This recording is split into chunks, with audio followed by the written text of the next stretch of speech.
Hare Krishna.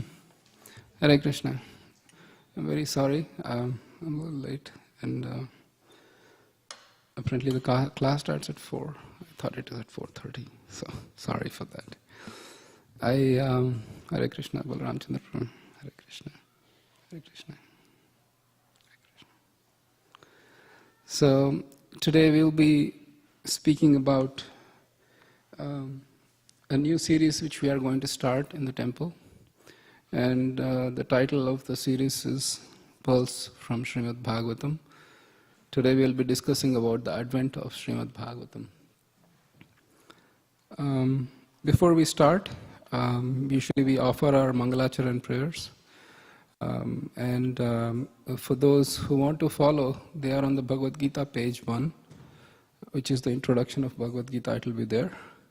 After that, I'll recite a few more prayers for Srimad Bhagavatam, and then we can get started. All right? For those who are, it's there on page 1.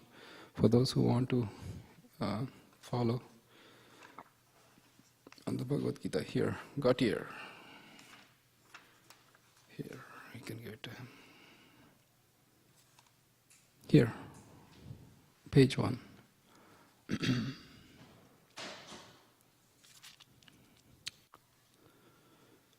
Om Ajnanatimirandasya Jnananjanashalakaya Chakshurun Militam Yena Tasmai Shri Guruve Namaha Shri Chaitanya Manobhishtam Stapitam Yena Bhutale Swayam Rupa Kadamahyam Dadati Swapadantikam Vandeham Shri Guroh Shri Yutapadakamalam Shri Gurum Vaishnavamscha Shri Rupam Sagrajatam Sahagana Raghunathanvitam Tvam Sajivam Sadvaitam Savadhutam Parijana Sahitam Krishna Chaitanya Devam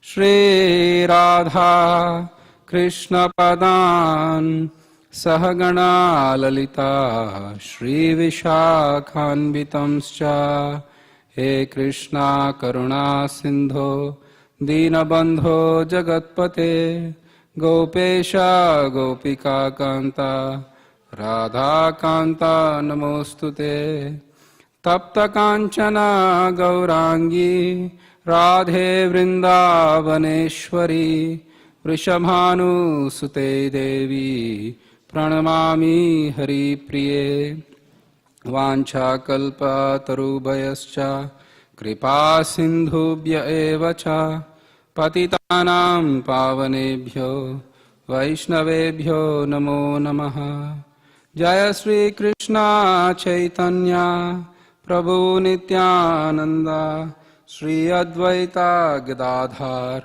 Srivasa Gaura Bhakta Vrinda Hare Krishna Krishna Krishna Hare Hare Hare Rama Rama Rama Hare Hare.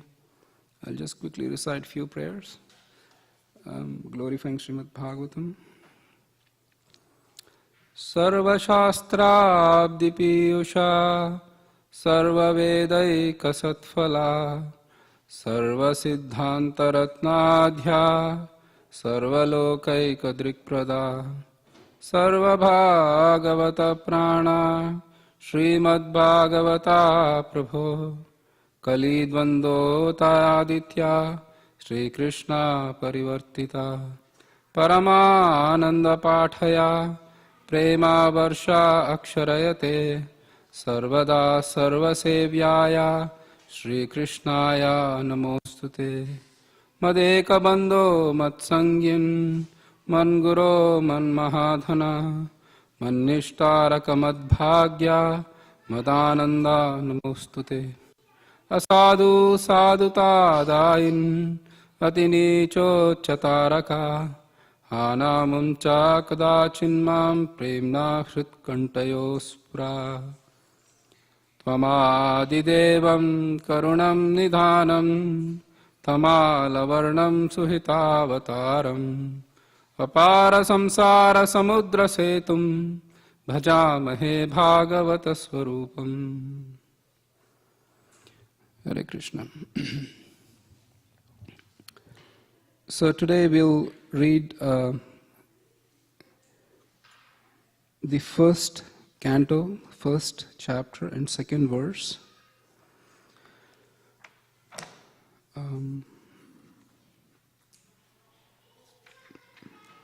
The reason being we read this particular verse is because we not only need to know the advent of Srimad Bhagavatam, but in essence, what is Bhagavatam? What are the effects of reading Bhagavatam? What is Bhagavatam actually talking about?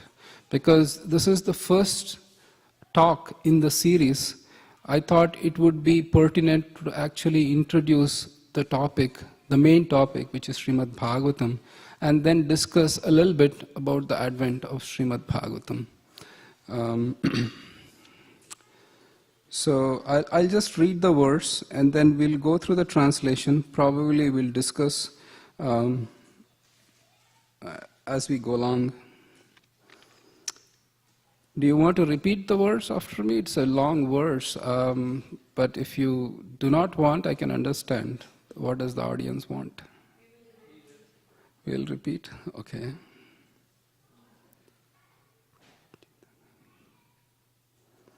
All right. So let's do word by word.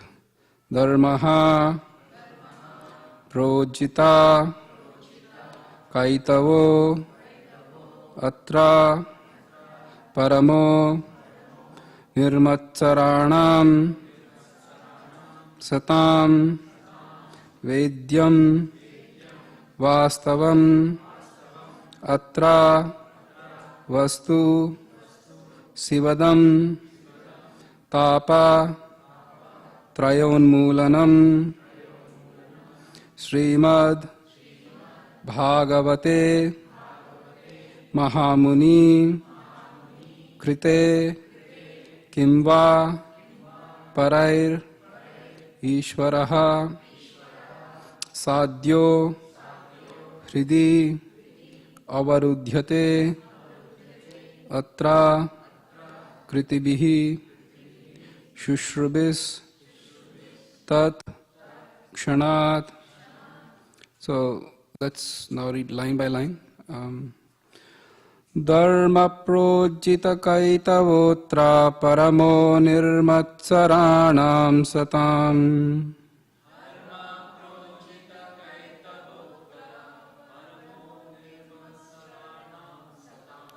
Vedyam vastavamatra vastu shivadam tapatrayonmulanam.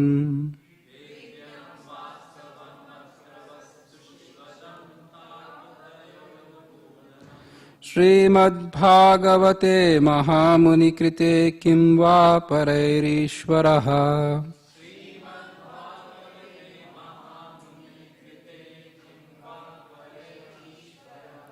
Sadhyo Hridyavaruddhyatetra Kritibhi Shushrubhit Tatkshanat. Hridyavaruddhyatetra Kritibhi Shushrubhit Tatkshanat. Translation: completely rejecting all religious activities which are materially motivated, this Bhagavad Puran propounds the highest truth, which is understandable by those devotees who are fully pure at heart. The highest truth is reality distinguished from illusion for the welfare of all. Such truth uproots the threefold miseries. This beautiful Bhagavatam, compiled by the great sage Vyasadeva in his maturity, is sufficient in itself for God realization. What is the need of any other scripture? As soon as one attentively and submissively hears the message of Bhagavatam, by this culture of knowledge, the Supreme Lord is established within his heart. Purport: by His Divine Grace, A.C. Bhaktivedanta Swami Srila Prabhupada. Religion includes four primary subjects, namely pious activities, economic development, satisfaction of the senses, and finally liberation from material bondage. Irreligious life is a barbarous condition. Indeed, human life begins when religion begins. Eating, sleeping, fearing, and mating are the four principles of animal life. These are common to both animals and to human beings. But religion is the extra function of the human being. Without religion, human life is no better than animal life. Therefore, in human societies, there is some form of religion which aims at self-realization and which makes reference to man's eternal relationship with God. In the lower stage of human civilization, there is always a competition to lord it over the material nature, or in other words, there is continuous rivalry to satisfy senses. Driven by such consciousness, man turns to religion. He thus performs pious activities or religious functions in order to gain something material. But if such material gains are obtainable in other ways, then the so-called religion is neglected. This is the situation in modern civilization. Man is thriving economically, so at present he is not very interested in religion. Churches, mosques, or temples are now practically vacant. Men are more interested in factories, shops, and cinemas than religious places which were erected by their forefathers. This practically proves that religion is performed for some economic gain. Economic gains are needed for sense gratification. Often, when one is baffled in the pursuit of sense gratification, he takes to salvation and tries to become one with the Supreme Lord. Consequently, all these states are simply different types of sense gratification. Questions? Is that reasonable argument by Srila Prabhupada about how the religion is used as a means for economic development? As soon as God gives me my bread and my bank balance, I will have some connection with Him. Otherwise, that situation may not be tenable, and we can exclude God from our day-to-day existence.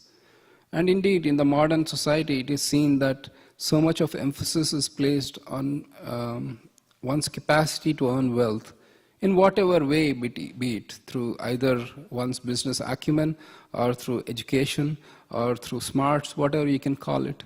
As long as you can earn your education or wealth, then God is kind of not needed so much. We can do away with God. But when there is a problem, we can see, especially when California was hit with drought, all across, irrespective of the religious denomination, everybody started praying to God. And everybody exhorted everybody else to pray to God. That practically proves that we need God only when there is some problem. Otherwise, God can be, can be a secondary status of life. Let's continue a little bit more. In the Vedas, the above mentioned 4 activities are prescribed in the regulative way so that there will not be undue competition for sense gratification. But Srimad Bhagavatam is transcendental to all these sense gratificatory activities.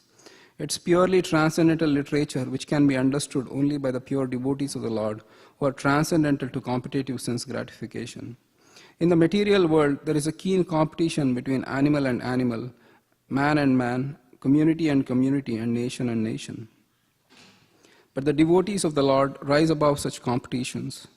They do not compete with materialists because they are on the path back to Godhead, where life is eternal and blissful. Such transcendentalists are non-envious and pure in heart. In the material world, everyone is envious of everyone else, and therefore there is competition. But the transcendental devotees of the Lord are not only free from material envy, but are well-wishers to everyone, and they strive to establish a competitionless society with God in the center. The contemporary socialist conception of a competitionless society is artificial because in the socialist state there is competition for the post of dictator. From the point of view of the Vedas or from the point of view of common human activities, sense gratification is the basis of material life. There are 3 paths mentioned in the Vedas. One involves fruitive activities to gain promotions to better planets. Other involves worshipping the different demigods for promotion to the planets of the demigods. And other involves in realizing the absolute truth and his impersonal feature and becoming one with him. What are the 3 paths?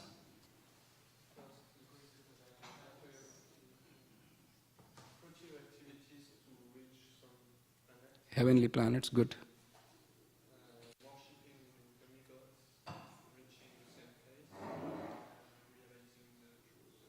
Okay, here is the question. What do you think Bhagavatam is trying to target amongst these three kinds of worship? Who are we trying, what is Bhagavatam exhorting or encouraging or suggesting that one should worship? None of the above? Okay.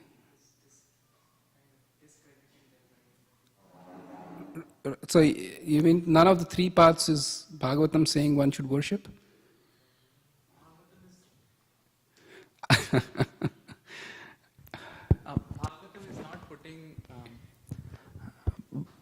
Bhagavatam is not stressing on them. Okay. Bhagavatam is not stressing on any of the three paths. Not on the fruitive activities, not on the impersonal realization, and not worshipping the demigods. Okay. Okay. But,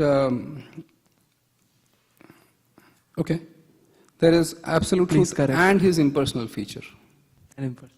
Okay. But anyways, we'll try to go more.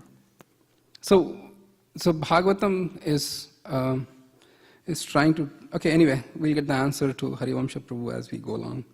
Other questions, other comments, concerns? So what is Bhagavatam talking about? Yes, go ahead, Harivamsha Prabhu. I was really struck by this statement, competitive sense gratification. Competitive. And it really hit me. Right. Please talk about that. What's about? Because sense gratification cannot be competition-less. I see.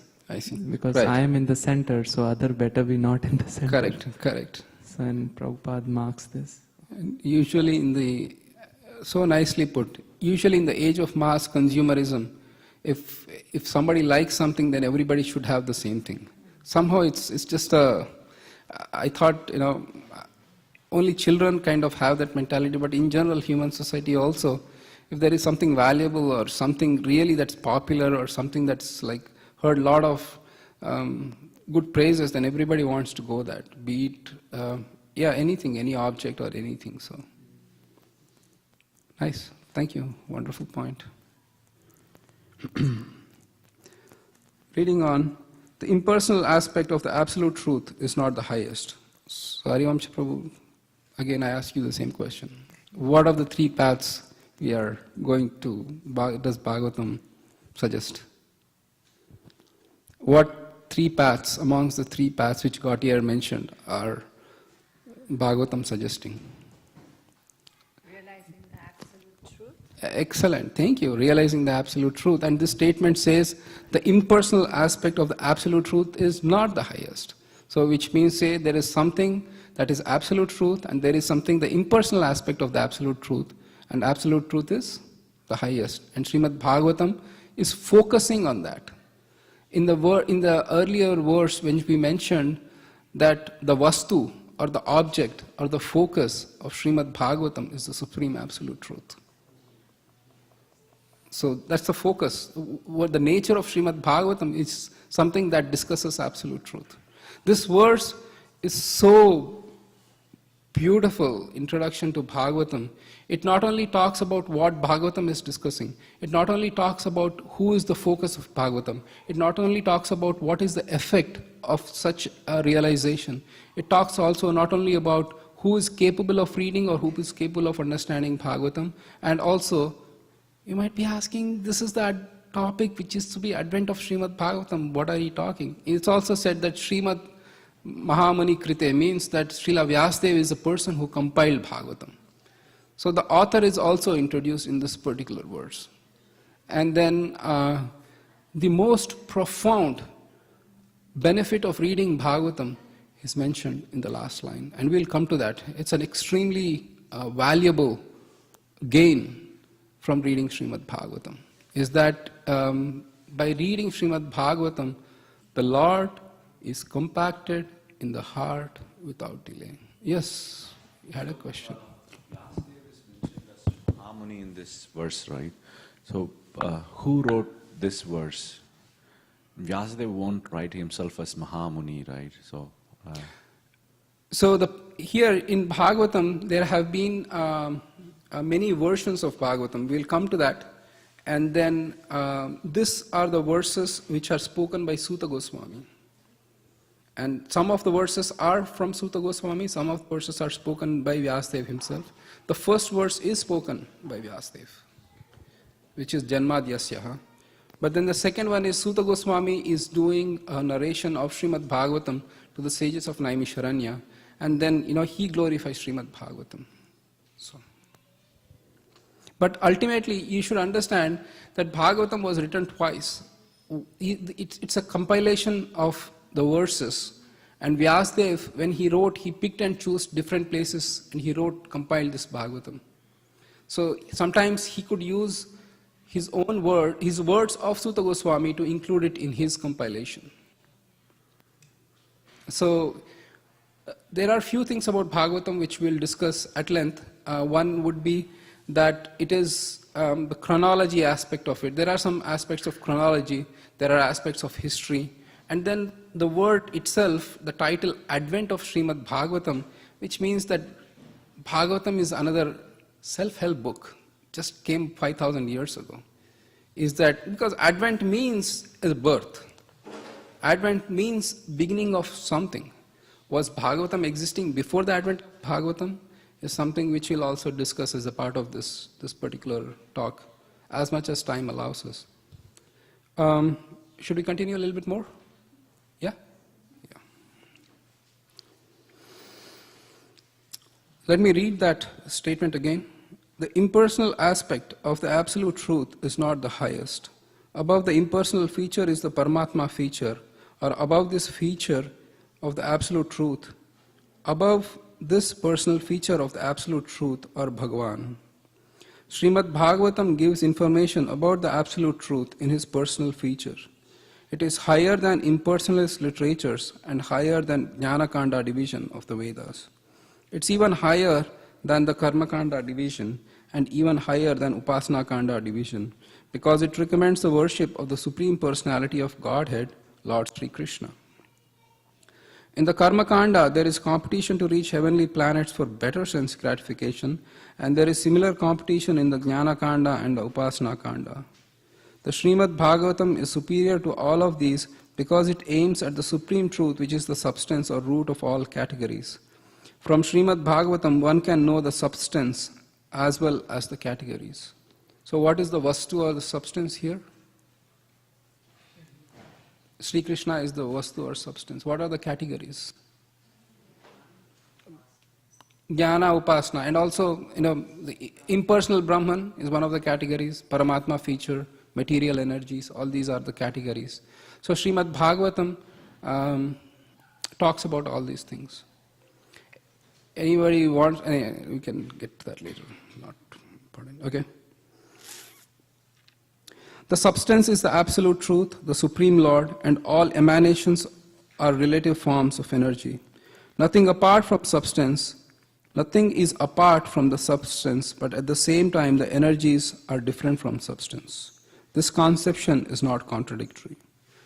That's a profound statement. Any examples? Nothing is apart from the substance, but at the same time the energies are different from substance. You can give any example. Sun and sunshine. Thank you. Okay, can you elaborate more? What do you mean by sun and sunshine? Some might not know in the audience. What do you mean by sun and sunshine? How are they different? Or how is it related to this? Hare Krishna. The sun is the source or the substance, and without sun there cannot be sunshine. At the same time, the energy of the sun, which is in the sunshine, is separate from it. Thank you. We can feel the sunshine, but if we don't know where the source is, that is the substance. Thank you.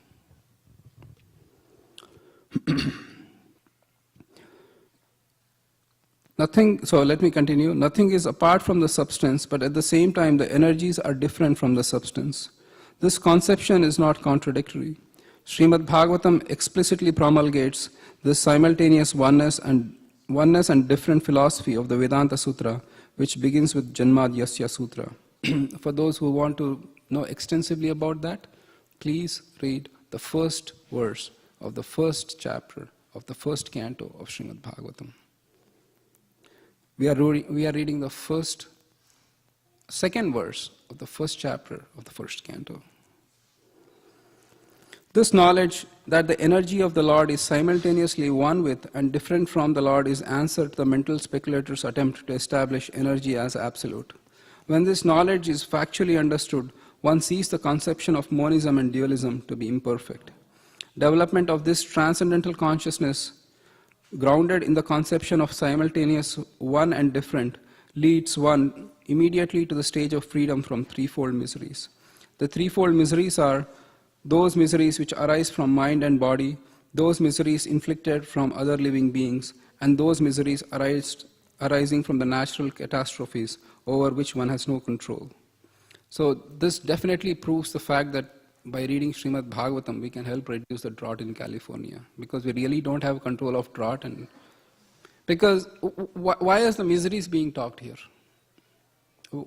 Why, in connection to the words we read, it is said that this particular Srila Prabhupada, please understand how carefully this purport is translated by Srila Prabhupada. The first line is Dharma projita kaita votra paramo nirmatsaranam satam.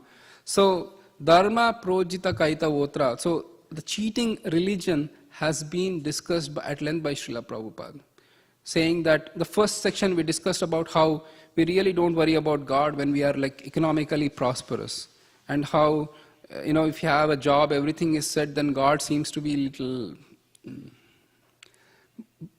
That is what has been discussed. That Bhagavatam really doesn't discuss that. Bhagavatam doesn't say that you read Bhagavatam, you will get a lot of money, or you will become another Bill Gates, or you will become the president of whatever country, fill in the blanks, or you will get so much of beautiful wife or husband or so many kids. Bhagavatam doesn't promise it, because please understand that all these things that really give material gain are in the long run, they just are sources of unhappiness, because nothing can satisfy the human soul except for loving service to Krishna, and that is what is discussed in Srimad Bhagavatam. Please understand, as we go ahead in this class, the advent of Srimad Bhagavatam itself is an extremely beautiful lesson of why this Bhagavatam came about, and what was the achievements of the author, and how, in spite of achieving so much, he still was feeling some despondency, and that's how Bhagavatam came about. Now, if Vyasadeva, a personality who was so perfect that he composed Mahabharata, he divided the 4 Vedas, he wrote Upanishads, he wrote Puranas, he was 24/7 working for welfare of others, he was not satisfied. If that was the state of Vyasadeva, then trust me, if anybody says in this world, I am perfectly happy, then please, either that person is into something or taking something or he's lying, because there is nothing of this world that is going to keep you happy. And that is what is discussed in Bhagavatam, is that the supreme satisfaction of soul, the highest limit of happiness the soul can get, getting which the soul says, this is it. This is what I was hankering life after life, birth after birth. Don't you think it's worth it to invest some time to read Srimad Bhagavatam to get the highest form of happiness? And please, if you don't have a copy, beg, borrow, or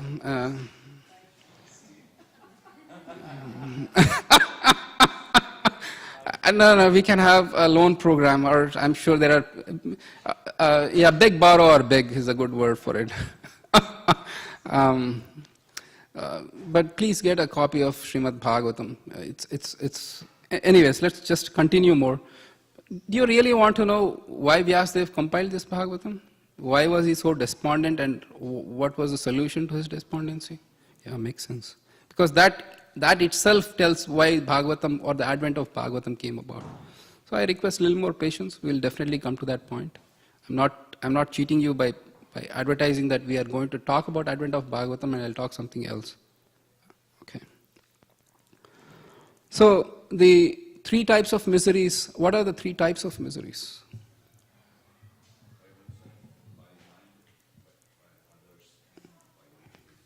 Right. So by oneself is the mind, and the body itself can give problems. Anybody have had perfect body and mind with no problems? Okay. Did anybody else not give you problems? Any other living being? It could be just not even, your boss or mother-in-law or father-in-law or whoever. But it could be, a mosquito, a fly, an ant. Okay, I think we are. Anybody who says that, my weather and my surroundings has been perfect, sun has been shining at the consistent temperature for throughout my life, and I never experienced any weather or weather-related problems. All right. So Bhagavatam says that by reading this, all these problems are not just, you can say, subsided or receded in the background, but they are uprooted. Trapatrayon Mulanam means, Unmulanam means they are uprooted by the roots. Mulanam means roots, Mula means roots, and Unmulanam means just uprooting it by the roots. So by reading Bhagavatam, one's troubles are not just going to be temporarily suspended, and you will feel good for some time and then back to normal. And that's been the experience of this world. People try to be happy, they try to do things that make them happy, but after that stage of whatever they are trying to do is over, then they get back to the same position. Is that an experience just with me, or? Yeah. It's true of anything. If you want to eat to be happy, as long as you are eating, you are happy, but after that you are not. If you are watching a movie for some time, you are watching, as long as you are watching it, you are happy, but as soon as it's over, you are back to, oh yeah, I have to go to office tomorrow again. Anyways, the point here is that Srimad Bhagavatam guarantees you eternal, unending, and uninterrupted happiness. Because that is what is the soul seeking for. That is what we are trying to search for. And the guarantee of Bhagavatam is that all your material miseries are uprooted.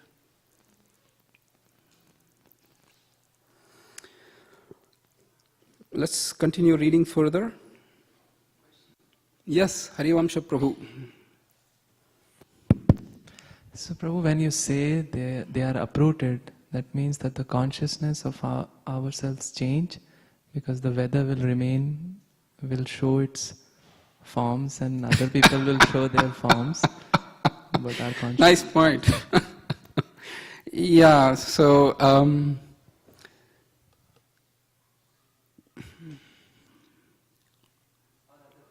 No, actually, let's even discuss that. Why do we face material miseries? What is the source of our material miseries? Why am I suffering? What am I suffering? Why is that the person or then my neighbor seems to be quote-unquote happy all the time? Because we haven't entered and seen into his life or her life on what the actual existence is. Externally they may be. But Nectar of Devotion gives the fact that we are suffering is because of our own ignorance. Because we are ignorant, we commit sins. And when we commit sins, then we reap the fruits of what we are committing. And that reaping of our sins is nothing but misery of material existence. And that ignorance is utterly and totally destroyed when you read Bhagavatam, and there is no question of sin sitting in your heart. The sinful tendencies are uprooted from your heart, and that guarantee Bhagavatam gives you.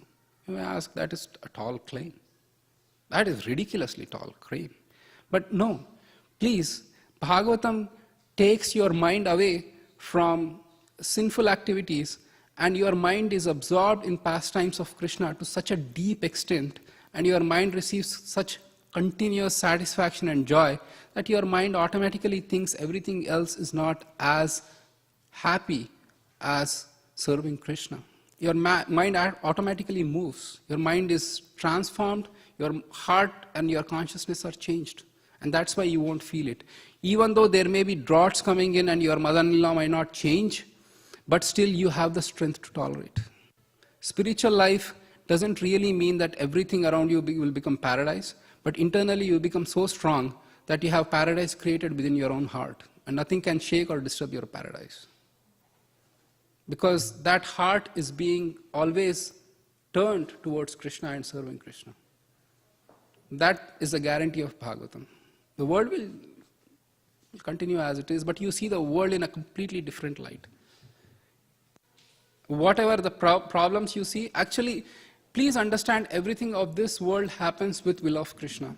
He is the owner, He is the controller, and He is the sole maintainer of this world. And when you see the events of the world in relationship with Krishna, then good or bad, you see that the Lord is present in every aspect, so you are not disturbed.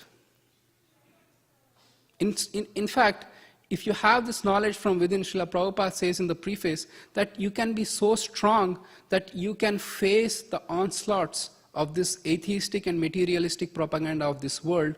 And in fact, you can do the opposite by converting others to the path of Srimad Bhagavatam. That is the power Bhagavatam gives you. So I will not guarantee if you read Bhagavatam, the drought will go down, sun will start perfect temperature, your house will never have any problems, or there are no ants, no pests, no bugs. Your boss will suddenly become so sweet that every week you'll get a promotion and raise, and then, your bank, automatically you see that there is like $10 million sitting in your bank. No, I'm sorry, that's not the promise of Bhagavatam. Because unfortunately, if you get all those things, you will forget Krishna. Which is not the purpose of Bhagavatam. You will get all those things. Please understand that doesn't mean that you will be deprived. You will get everything that is wanted in this world to make you happy and more. Bhagavatam promises that you will have, Chaitanya Bhagavat says this about devotee of Krishna. A devotee of Krishna has a trouble-free life and a happy death. Oh, is that right? Right. It's a happy death, because when we give up our body, we are going back to Krishna. In fact, it's like if some person is in a jail and is constantly thinking of his beloved, and if you are released from the jail, will you be happy or sad? You'll be happy because you are going to meet your beloved. So this body is a term of imprisonment, and then when our heart or consciousness is absorbed in Krishna, death is a welcome thing so that I can go and meet Krishna. Yeah, but all right. Questions? Yes.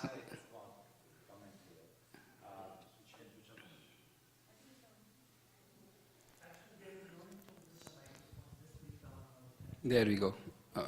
Our TC says that. Okay. Yeah. Okay. See, I've been seeing this Buddha's life. Okay, the whole idea, until we are considering ourselves as body, even if there is some hurt is there on hand or thing, pain will be there. That the electrical signal of pain will be always there. That is not gone. But once we understand this body is not us, it is ours, that we will tolerate that pain just like that. We will not really take it so seriously. We'll just go and, okay, we go to doctor to get some medicine. That's a different story. But we are not taking it, the internal happiness is not disturbed. Wonderful. Thank you. Thank you for your point. Yes. So shall we go through the purport? Questions, comments? All right. Srimad Bhagavatam begins with the surrender of devotee onto the Absolute Person. The devotee is fully aware that he is one with Absolute, and at the same time in the eternal position of servant to Absolute Truth. In the material conception, one falsely thinks himself the lord of all his service, and therefore he is always troubled by threefold miseries of life. But as soon as one comes to know his real position as transcendental servant, he at once becomes free from all miseries. As long as the living entity is trying to master material nature, there is no possibility of his becoming servant of the Supreme. Service to the Lord is rendered in pure consciousness of one's spiritual identity. By service, one is immediately freed from material encumbrances. Over and above this, Srimad Bhagavatam is a personal commentation on the Vedanta Sutra by Sri Vyasadeva. It was written in maturity of his spiritual life through mercy of Narada. Sri Vyasadeva is the authorized incarnation of Narayan, the personality of Godhead. Therefore, there is no question as to his authority. He is the author of all Vedic literatures. Yet he recommends the study of Srimad Bhagavatam above all others. In other Puranas, there are different methods set forth by which one can worship the demigods. But in Bhagavatam, only the Supreme Lord is mentioned. The Supreme Lord is the total body, and the demigods are his different parts of that body. Consequently, by worshipping the Supreme Lord, one does not need to worship the demigods. The Supreme Lord becomes fixed in the heart of the devotee immediately. Lord Chaitanya Mahaprabhu has recommended the Srimad Bhagavatam as the spotless Purana and distinguishes it from all other Puranas. So, this Bhagavatam was compiled by Srila Vyasadeva. As I mentioned earlier, Srila Vyasadeva is an authorized incarnation or a literary incarnation of the Supreme Personality of Godhead, Narayan, and he composed many literatures, Puranas, Mahabharata, Isyasas, and he was working very diligently for all kinds of people.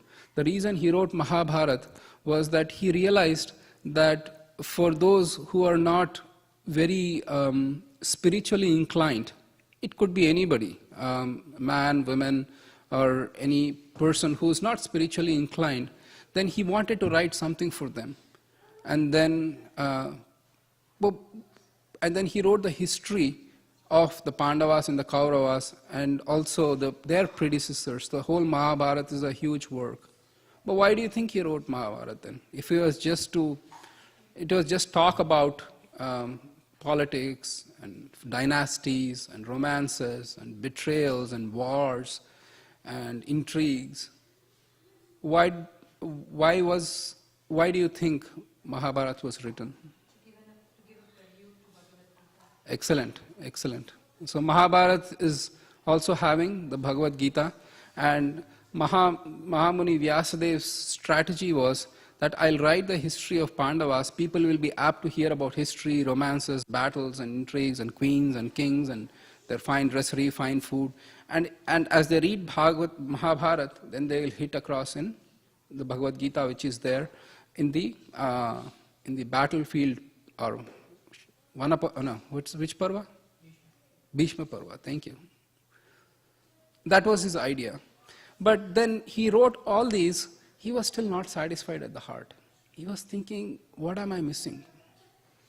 Now, one might question if Vyasadeva himself is despondent and he doesn't know his own reason for the despondency, then how can we seriously take this book? But actually, please understand, as we read further in the 4th chapter of 1st canto, we see that Narada is thinking, Vyasa is deeply thinking as to why he did. And then he says, probably this is what I did not do.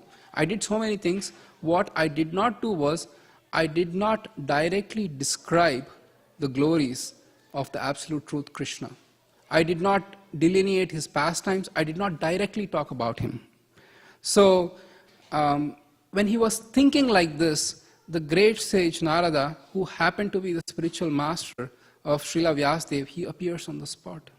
And when he appears, Vyasadeva offers him all respects. And he worships him. And he asks Narada, you are a great soul. You are just like sun. You travel all over the world and you know what is going on in people's heart. So why do you think that I am so despondent, or why I am not so satisfied?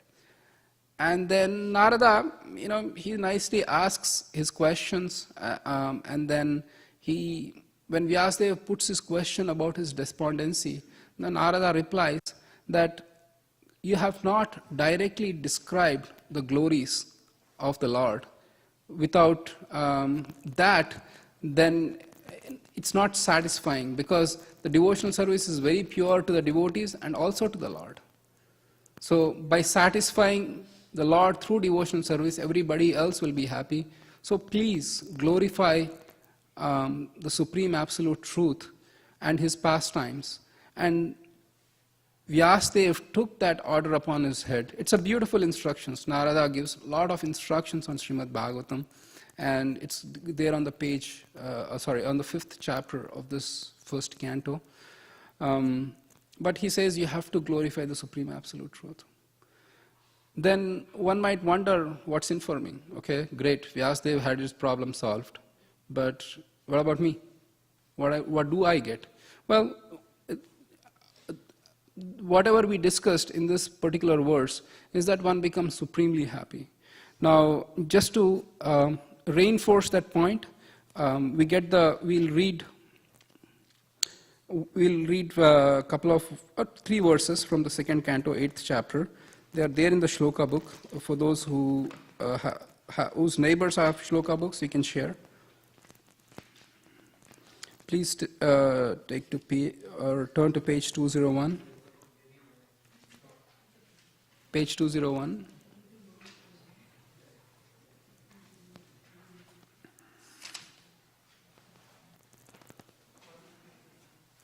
Shloka book 201. Srimad Bhagavatam 284. I'll wait till Ramananda. Okay, good. Kindly repeat after me. Shrinvata Shraddhaya Nityam Krinatascha Svacheshtitam Kalena Nati Dhirgena Bhagavan Vishate Hridi. Persons who hear Srimad Bhagavatam regularly and are always taking the matter very seriously will have the personality of Godhead Sri Krishna manifested in their hearts within a short time. Takes a long time? Is this process going to take a long time like our government works? No? Okay. We'll continue this and then you can ask. Next verse. Please repeat after me. Pravishta karna randrena Swanam bhava saroruham Dhunoti shamalam Krishnaha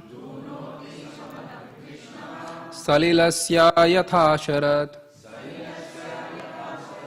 The sound incarnation of Lord Krishna, the Supreme Soul, that is Srimad Bhagavatam, enters into the heart of a self-realized devotee, sits on the lotus feet of his loving relationship, and thus cleanses the dust of material association, such as lust, anger, and hankering. Thus it acts like autumnal rains upon the pools of muddy water. So the power of Bhagavatam is such that it attracts Krishna to sit in the heart even before one is completely purified. That is the beauty and power and greatness of Bhagavatam. Krishna is willing to sit in the heart because if you need to be perfectly purified, then Krishna doesn't have to come and sit and purify your own heart. But just by, the first verse says, by hearing submissively and taking this matter seriously, you are attracting Krishna to sit in your heart, and which is the exact same effect which we discussed in the original verse which we started. That the Lord is going to sit in the heart by reading Bhagavatam in a very short time. That is the power of Bhagavatam. And what happens? Then what happens once all these things are cleansed from the heart? Let's repeat the last verse and then we'll go ahead. Dautatma Purusha Krishna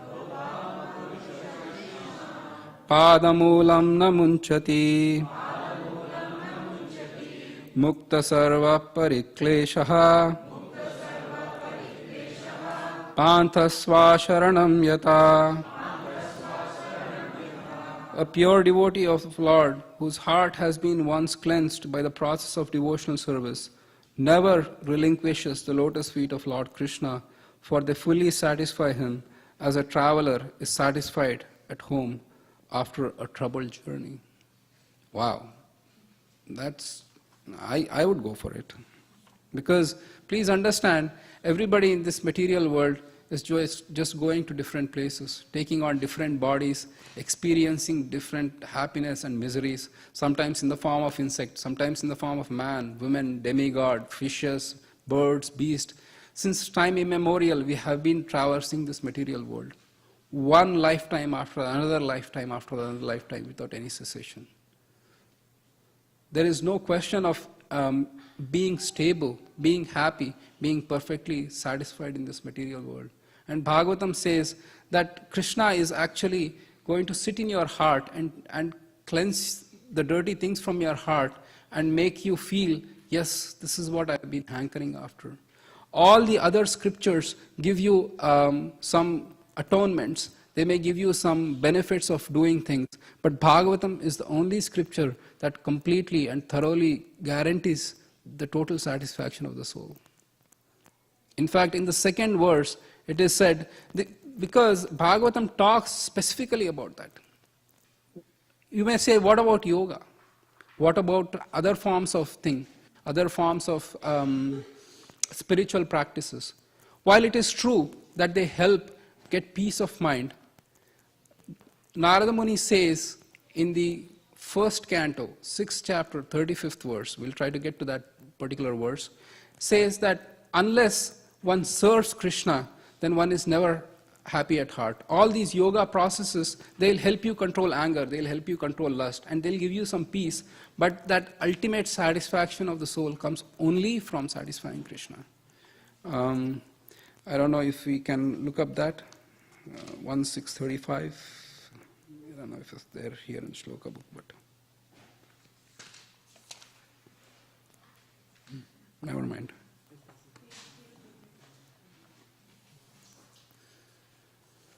So Bhagavatam gives a taste for devotional service, and in this particular verse says that one who has gotten that taste even once, that you never want to give up that taste. It's okay.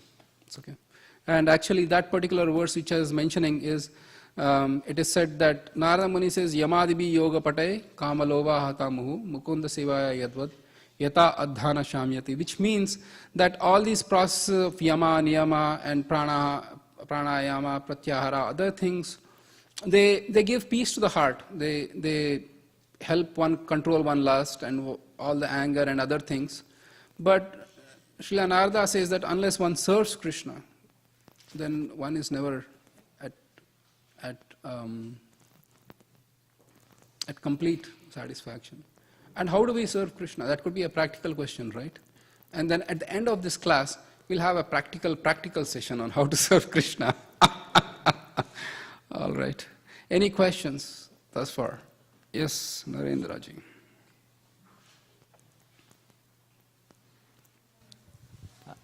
In Bhagavatam, only 10th canto is about Lord Krishna.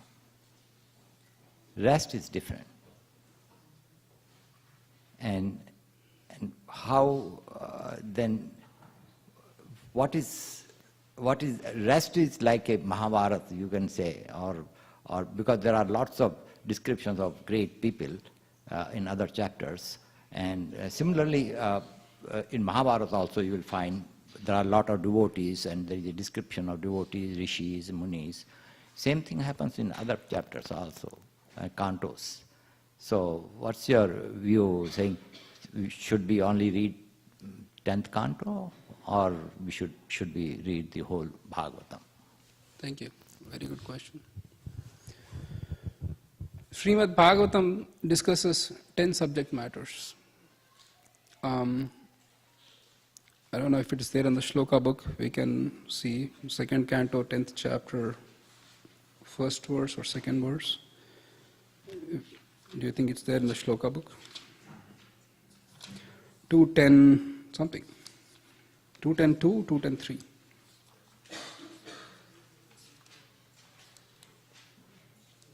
Mm. 210.2, okay. 210.3, Ramananda Saka Prabhu? Sorry. I want to... no, maybe 1. Let's see, first verse. Treasure hunt. 1. Yes.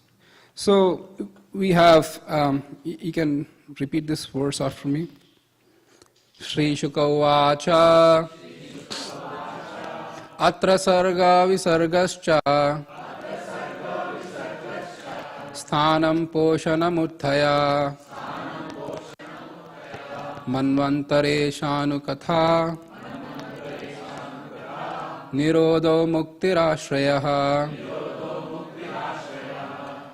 Sri Sukadeva Goswami said, in Srimad Bhagavatam, there are 10 divisions of statements regarding the following: the creation of the universe, the subcreation, planetary systems, protection by the Lord, the creative impetus, the change of the manos, the science of God, returning home, back to Godhead, liberation, and the summum bonum.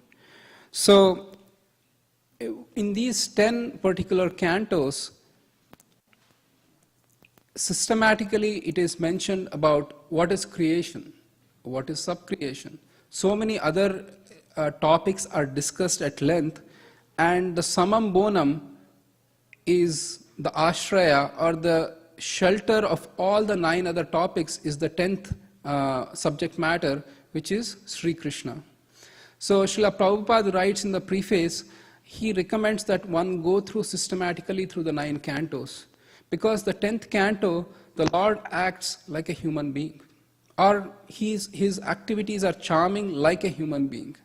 It's filled with sweetness or madhurya, and when we do not go through the first 9 cantos, we may really not understand, or some cases even worse, misunderstand his pastimes.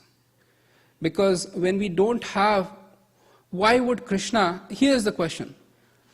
In the other cantos, the Lord is described as a source of all incarnations. He creates the universes, and we see that how as Mahavishnu, he creates these universes, and how he has so many infinite, wonderful attributes. He is the source of maintenance of everyone. He creates everyone, he maintains them, and he destroys them. Why should the Lord actually eat anything from Mother Yashoda? In 10th canto, it is said that Lord plays like a small child. Now, it will be very confusing if you don't have that background. Maybe God, when he comes to the world, he becomes a normal child like you and me. It can happen. But if you see in absolute truth how the 9 cantos establish the supremacy of Krishna, then you deeply appreciate the rasa in the 10th canto. Otherwise, it's difficult to understand. Why God does what he does is confusing if you don't read the first 9 cantos. Why the Supreme Absolute Truth has to do what he has to do?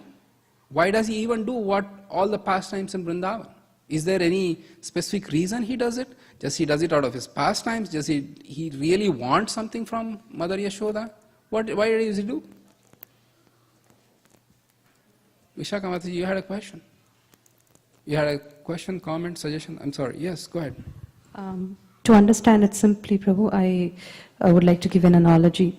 So for a student to solve advanced mathematical problems, say algebra, the student first has to learn about integers, addition, subtraction, and all those mathematical calculations for the child to solve an algebraic problem. So similarly, for the first 9 cantos set a foundation to understand the glories of the Lord. And then, as you said, when we come to the 10th canto and actually see and hear the different pastimes of Krishna, we'll be able to appreciate, and Right. we'll be able to accept it without having so many questions in the mind. Correct. And Srila Prabhupada writes that in the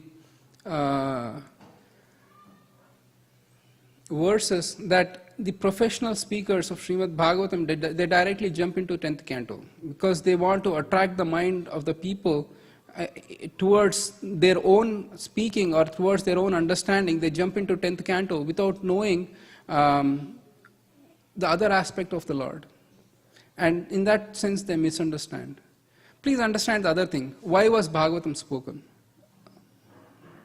Sunanda Prabhu, Hare Krishna. Do you have your blessings to continue? Yes. Okay, thank you. Why was Bhagavatam spoken? At least, Sukadeva Goswami, he spoke Bhagavatam. To whom did he speak? To Maharaj Parikshit. Why did he speak to Maharaj Parikshit?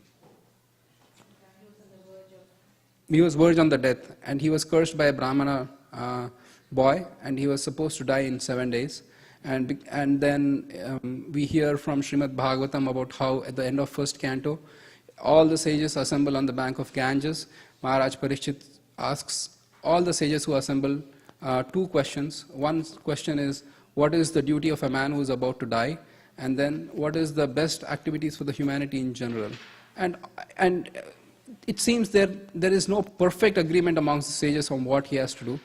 But Shukdev Goswami strides into the assembly of sages, and then we see how Bhagavatam describes how beautiful he was. He was like, he had a hue of Krishna, and his chest was broad, he has fleshy collarbones, long curly hair, he was only clothed in all direction, large, and then when all the sages who were expert at the art of physiognomy, when they see Shukdev Goswami, they unanimously accept that he has to speak Bhagavatam. But I'm just digressing a little. He had just 7 days and 7 nights. Why did Shukdev Goswami had to go through all the 9 cantos? Why didn't he give him directly the 10th canto? Because the idea is that when you go through the first 9 cantos systematically, it sets the mood and it sets your heart to actually accept the 10th canto. Otherwise, it's impossible to accept it. No, it's not. If Mahabharata was doing the same thing, why did Vyasadeva write Srimad Bhagavatam? It's not separate. That's another point. It's not separate. See, Krishna is one. Please understand, when you distinguish that one God is higher than another God, in technical sense, it may be so. But from our perspective, when we differentiate, okay, I like Krishna, Rama not so much, we are actually committing an offense, because Krishna is one. The God is always one. He can exhibit different facets, but we cannot have that capacity to distinguish higher and lower. So Bhagavatam says, if one is submissive, then one will go and understand God as it is mentioned in Srimad Bhagavatam, not according to how I want to understand Bhagavatam. You can never get Bhagavatam like that. Because people think that God is doing all these quote-unquote colorful activities in 10th canto. Let me jump to 10th canto. Because we are placing our own expectations of sense gratification, and we need some sort of acknowledgement from God is doing the same, let me continue the same way. It will be a subtle corruption of our own consciousness if we jump into 10th canto without understanding the power and supremacy of Krishna. Impossible. You will definitely mistake his activities, that God danced with the young women in the middle of night. So there is no wrong with all that's going on with the world. People are apt, actually there is, Srila Prabhupada writes over and over and again in his books, there is a class of devotees called, quiz question. Yeah. So, who imitate the activities of the Lord without taking it everything to be cheap. Yes, you had a question. Yeah. See, I'm not able to 100% appreciate, but I do like your arguments. The Mahabharata has Bhagavad Gita also inside it, and it's a great book there also, and there are lots of, whatever is written, you will find a lot of discussion about all of these topics there. The one thing which Mahabharata definitely lacks is the life history of Lord Krishna himself. So from that point of view, I'm saying that rest of them, Bhagavatam is great. First 9 chapters are great. I'm just for argument's sake, I'm saying these things. Sure. I love everything of the Bhagavatam. Sure. But I'm not 100% satisfied with the thing that first 9 chapters only does cover this thing, and Mahabharata doesn't do it. Mahabharata also does the same thing. Thank you for your point. Other questions, other comments? Vishakamatiji had a question, and somebody in the back also had a question. Prabhu, just to add to what Narendra Prabhu said, Mahabharata also has a lot of stories. It gives a lot of background before we read the Bhagavad Gita, before we approach the chapter where Bhagavad Gita is explained. But those pastimes are explained in a story format, in a very simple format, and it also explains about Dharma, Artha, Kama, Moksha. But Srimad Bhagavatam exclusively deals with bhakti, Nice. about the Supreme Personality of Godhead, and it also gives the essence. Mahabharata, talks in length about everything else, but the first 9 cantos, of course, the entire Srimad Bhagavatam, but the first 9 cantos talks specifically about the glories of the Supreme Personality of Godhead, and it directly speaks on the essence of bhakti. So, in order to get into the mood of devotional service and appreciating the pastimes of Krishna in the 10th canto, one has to understand what devotional service is and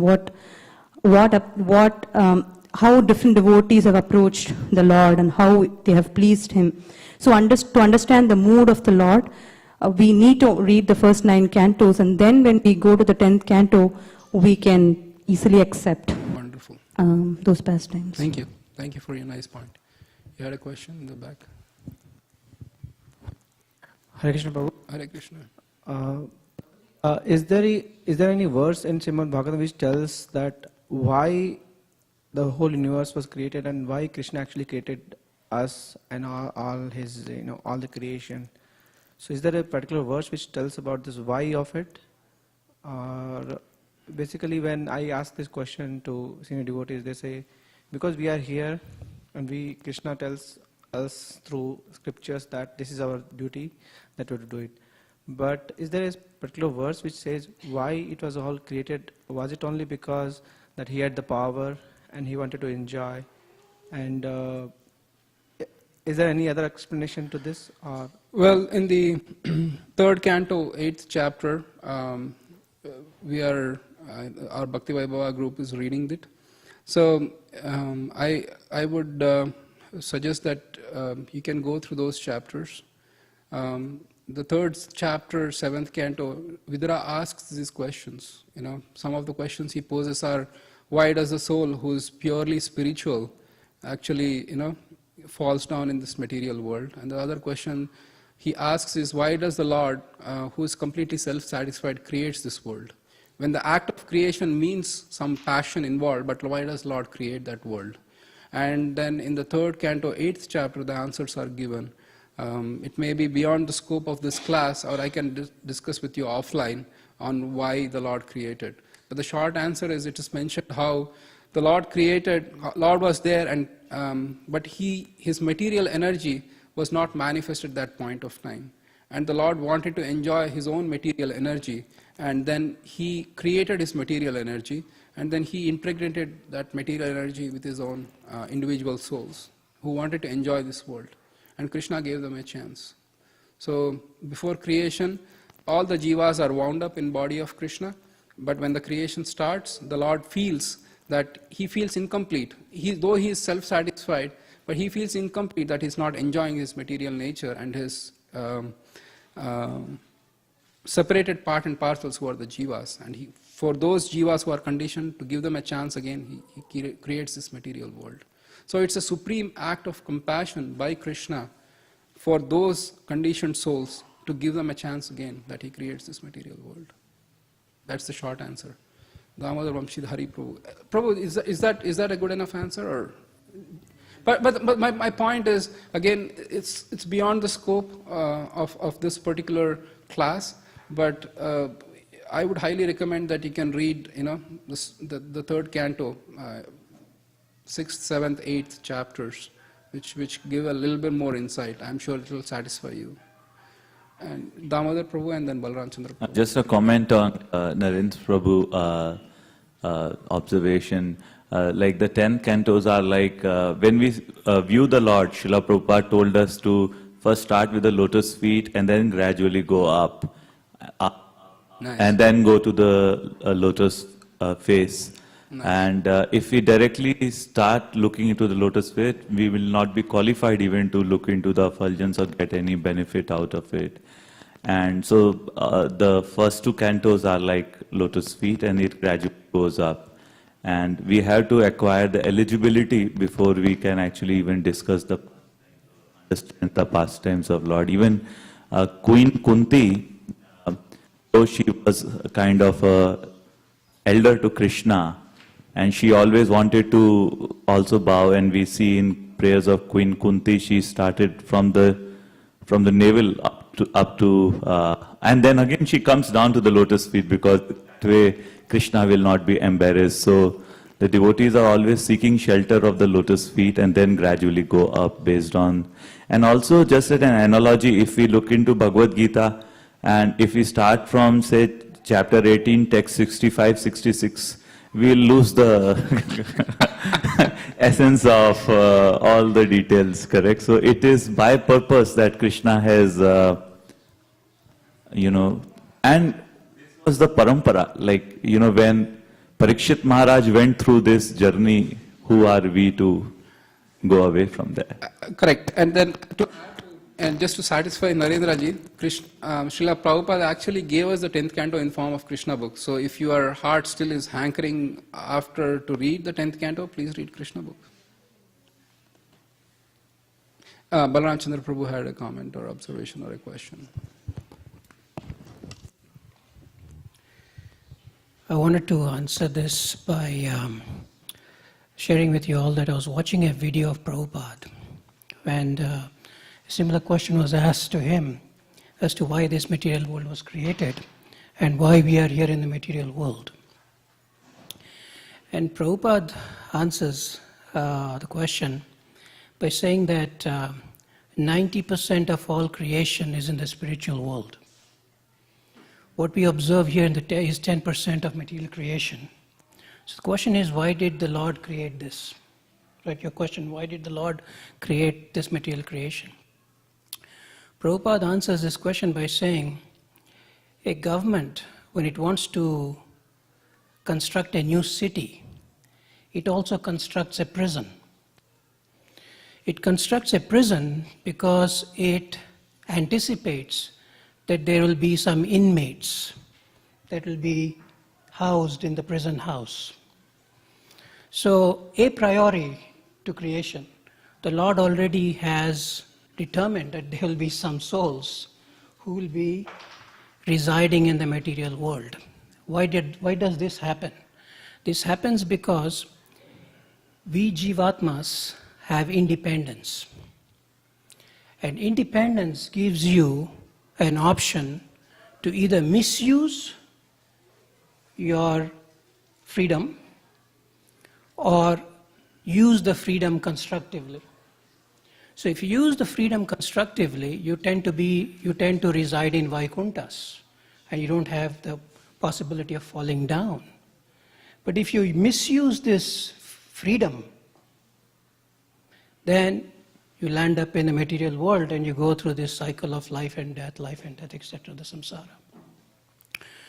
So that is one answer why this whole material world was created, as an example that Prabhupada gives.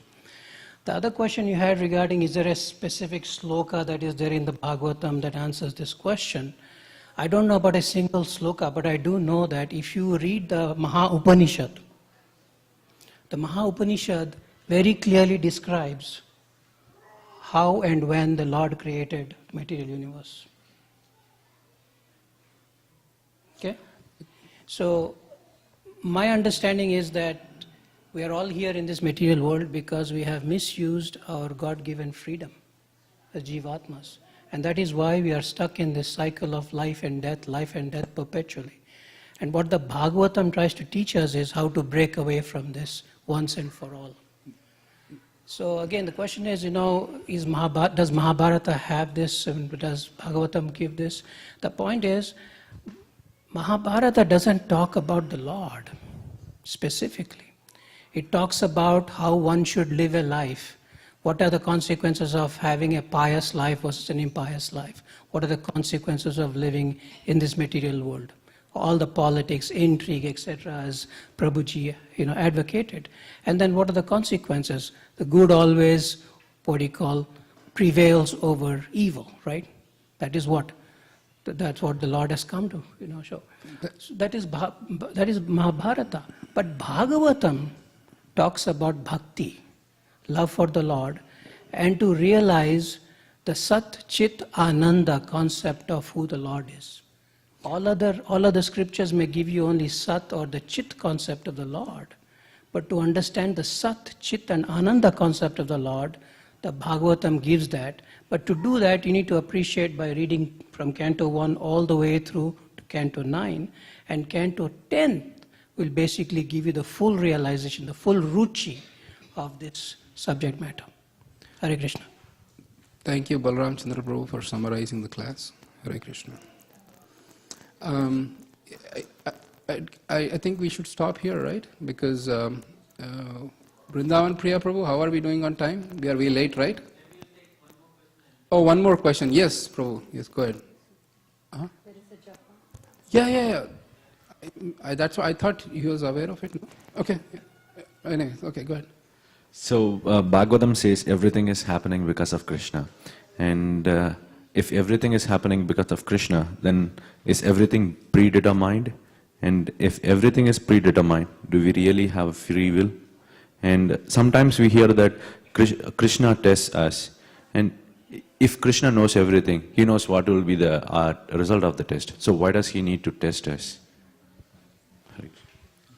Is that a question you wrote down, or you got it from somebody, or? Oh, okay.